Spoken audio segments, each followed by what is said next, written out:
Good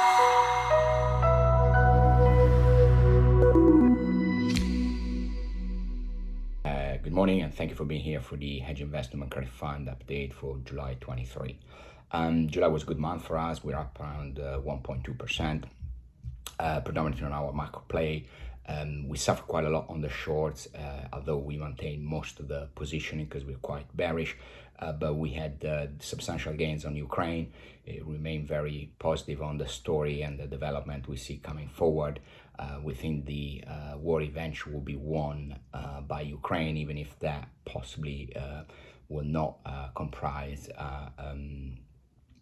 expansion of the territory to what we used to have before the first invasion of Crimea.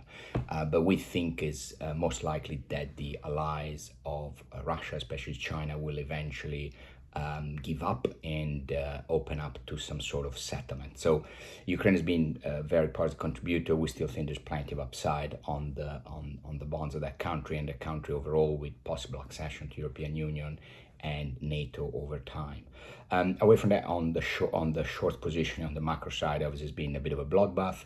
We lost quite a bit of money on most of the shorts. We think the AI excitement is definitely warranted for some stock, but it doesn't make sense on an overall basis, because we think effectively is going to be highly deflationary and it's going to create an enormous competitive advantage for a lot of small companies and startups. So from an equity point of view, we think there's going to be more damage than benefit from AI per se, and eventually be very deflationary, which is the other reason why we really like on the macro side the long duration, although obviously we do expect plenty of volatility between now and the next few months until inflation really settle down.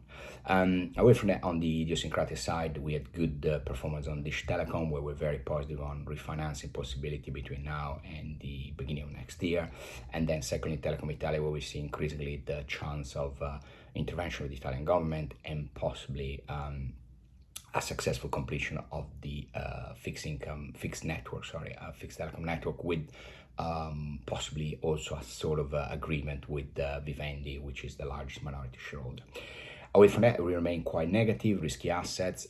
We exited most of the banks, apart from Monte dei Paschi, where we think there's going to be very high chance of a placement of a big chunk of share between now and the end of the year, given that the government needs money, as we've seen from the tax on banks.